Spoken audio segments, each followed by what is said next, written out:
WhatsApp ആപ്ലിക്കേഷനിൽ വന്ന ഏറ്റവും പുതിയ അപ്ഡേഷനാണ് ഈ വീഡിയോയിൽ പരിചയപ്പെടുത്താൻ പോണത്. നിങ്ങളെ മൊബൈൽ ഫോണിലുള്ള വാട്സപ്പ് ആപ്ലിക്കേഷൻ ഓപ്പൺ ആക്കുക.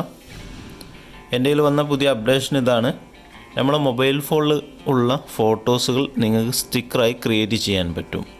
അങ്ങനെയുള്ള ഒരു ഫീച്ചറാണ് വാട്സപ്പിൽ ഇപ്പോൾ വന്നിട്ടുള്ളത്. അപ്പോൾ അതെങ്ങനെ യൂസ് ചെയ്യാൻ നോക്കാം. നിങ്ങളുടെ മൊബൈൽ ഫോണിൽ നിങ്ങൾ ഡൗൺലോഡ് ചെയ്ത ഫോട്ടോ, ക്യാമറയിലെടുത്ത ഫോട്ടോസുകളെല്ലാം നിങ്ങൾക്ക് സ്റ്റിക്കറാക്കി മാറ്റാൻ പറ്റും. നിങ്ങളുടെ ഫോട്ടോ, നിങ്ങളുടെ ഫാമിലി ഫോട്ടോസ് എല്ലാം, ഒരാളുടെ ഫോട്ടോ എന്നുള്ളതില്ല, എല്ലാ ഫോട്ടോസും നിങ്ങൾ സ്റ്റിക്കറാക്കി ക്രിയേറ്റ് ചെയ്യാൻ പറ്റും. അതെങ്ങനെയെന്നുള്ളത് നോക്കാം. അതിനായിട്ട് എവിടെ എടുക്കരുത്, ഈ ഓപ്ഷൻ എടുക്കാനായിട്ട് ഇപ്പോൾ മെസ്സേജ് ചെയ്യുന്ന സൈഡിലായിട്ട് നമ്മൾ ഈ ഇമോജികൾ എടുക്കുന്ന സ്ഥലമുണ്ട്. ഇതിൽ ക്ലിക്ക് ചെയ്താൽ മുൻപേ ഉള്ള ഇമോജികളൊക്കെ എല്ലാം കാണാൻ പറ്റും. സ്റ്റിക്കർ മാത്രം എടുക്കാനായിട്ട് ഇമോജിൻ്റെ നേരെ ലാസ്റ്റിക്ക് ഉള്ള ഓപ്ഷനാണ്. ഈ ലാസ്റ്റിക്ക് എന്നുള്ളതിൽ ക്ലിക്ക് ചെയ്താൽ, സ്റ്റിക്കർ എന്നുള്ളതിൽ ക്ലിക്ക് ചെയ്താൽ ഇവിടെ ക്രിയേറ്റ് എന്ന് പറഞ്ഞ ഒരു ഓപ്ഷൻ കാണാൻ പറ്റും. ഇത് സ്റ്റിക്കറുകൾ ക്രിയേറ്റ് ചെയ്യുന്ന ഓപ്ഷനാണ്. നമ്മുടെ മൊബൈൽ ഫോണിലുള്ള ഫോട്ടോസുകളെല്ലാം സ്റ്റിക്കറായി ക്രിയേറ്റ് ചെയ്യാൻ പറ്റും. ഓക്കെ, അത് ഇതിൻ്റെ അകത്ത് ക്ലിക്ക് ചെയ്യുക. ഇത് ഈ പെൻസിൽമേ ക്ലിക്ക് ചെയ്താൽ നമ്മുടെ മൊബൈൽ ഫോണിലുള്ള ഫോട്ടോസുകളെല്ലാം ഇവിടെ കാണാൻ പറ്റും. ഡൗൺലോഡ് ചെയ്ത ഫോട്ടോ, അതുപോലെ വാട്സപ്പിൽ വന്ന ഫോട്ടോസ്, ഫേസ്ബുക്കിൽ വന്ന ഫോട്ടോസൊക്കെ കാണാൻ പറ്റും. ക്യാമറയിലെടുത്ത ഫോട്ടോസാണിത്. അപ്പോൾ ഇവിടെ ക്ലിക്ക് ചെയ്താൽ ക്യാമറയിലെടുത്ത ഫോട്ടോസ് എല്ലാം കാണാൻ പറ്റും. നിങ്ങൾക്ക് വേണ്ട ഫോട്ടോസുമേ ക്ലിക്ക് ചെയ്താൽ മതി. ക്ലിക്ക് ചെയ്താൽ അവിടെ ലോഡിംഗ് ആയി ഈ ഫോട്ടോൻ്റെ ബാക്ക്ഗ്രൗണ്ട് റിമൂവ് ചെയ്തിട്ടുള്ള ഒരു ഫോട്ടോ, ഒരു സ്റ്റിക്കറായിരിക്കും നമുക്ക് കാണിച്ചു തരിക. അത് നിങ്ങൾക്ക് സൂം ചെയ്ത് എവിടെ വേണമെങ്കിലും കൊണ്ടുപോയി വെക്കാവുന്നതാണ്. ഓക്കെ, ഇതെവിടെ വേണമെന്നുണ്ടെങ്കിലും വെച്ചതിന് ശേഷം പിന്നെ നിങ്ങൾക്ക് ഇതിന് താഴെയായിട്ടോ ഇവിടെ ഈ ബാക്കിയുള്ള സ്ഥലങ്ങൾക്ക് നിങ്ങൾക്ക് ടെക്സ്റ്റുകൾ ആഡ് ചെയ്ത് കൊടുക്കാം. മലയാളത്തിലോ ഇംഗ്ലീഷിലോ വേണമെങ്കിൽ ടെക്സ്റ്റുകൾ ആഡ് ചെയ്യാവുന്നതാണ്. ഇവിടെ മേളിലായിട്ട് ടെക്സ്റ്റ് ആഡ് ചെയ്യാനുള്ള ഓപ്ഷൻ ഉണ്ട്. ഓക്കെ, ഞാൻ ജസ്റ്റ് ഒന്ന് കാണിച്ചു തരാം. അതിനുശേഷം ഡണ്ണെന്ന് ക്ലിക്ക് ചെയ്യുക. അതിനുശേഷം ഇവിടെ എന്തെങ്കിലും ചേഞ്ച് ചെയ്യണമെന്നെങ്കിൽ, കളർ ചേഞ്ച് ചെയ്യണമെന്നുണ്ടെങ്കിൽ ഓപ്ഷൻ എല്ലാം ഇവിടെ ഉണ്ട്.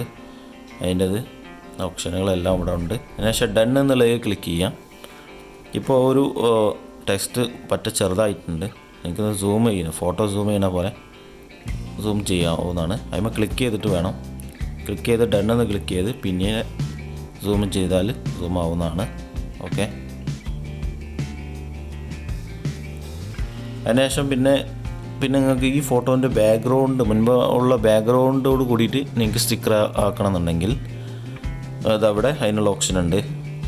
രണ്ട് തരം സ്റ്റിക്കറുകളാണുള്ളത്. ഒന്ന് ബാക്ക്ഗ്രൗണ്ട് റിമൂവ് ആയിട്ടുള്ള സ്റ്റിക്കർ, ഒന്ന് ബാക്ക്ഗ്രൗണ്ട് റിമൂവ് ആവാത്ത സ്റ്റിക്കർ. ഇത് ഇങ്ങനെ തന്നെ നിങ്ങൾക്ക് സ്റ്റിക്കറായി സെൻഡ് ചെയ്യാവുന്നതാണ്. ഓക്കെ,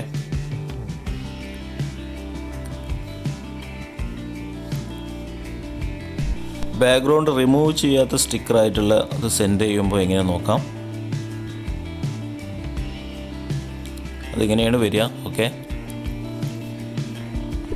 ബാക്ക്ഗ്രൗണ്ട് റിമൂവ് ചെയ്യാത്ത ഈ ഫോട്ടോസ് നമ്മളൊരു സ്ഥലത്തോട്ട് ഇങ്ങനെ മേലോട്ടൊക്കെ ആക്കി വെക്കാവുന്നതാണ്, അല്ലെങ്കിൽ വലിയ ഫോട്ടോ ആക്കാവുന്നതാണ്, ചെറുതാക്കാവുന്നതാണ്.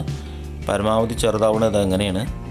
ഓക്കെ, അതിനുശേഷം ബാക്കിയുള്ള സ്ഥലത്ത് നിങ്ങൾ ടെക്സ്റ്റുകൾ ആഡ് ചെയ്ത് കൊടുക്കാവുന്നതാണ്. ഓക്കെ, അതിനുശേഷം സെൻഡ് ചെയ്യാവുന്നതാണ്.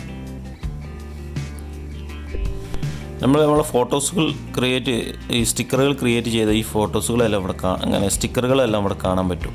അപ്പോൾ ഇവിടെ നിന്ന് റിമൂവ് ചെയ്യാനായിട്ട് ഈ ഒരു സ്റ്റിക്കർ ക്ലിക്ക് ചെയ്താൽ മതി, അല്ലെങ്കിൽ പ്രസ് ചെയ്ത് പിടിച്ചാൽ മതി.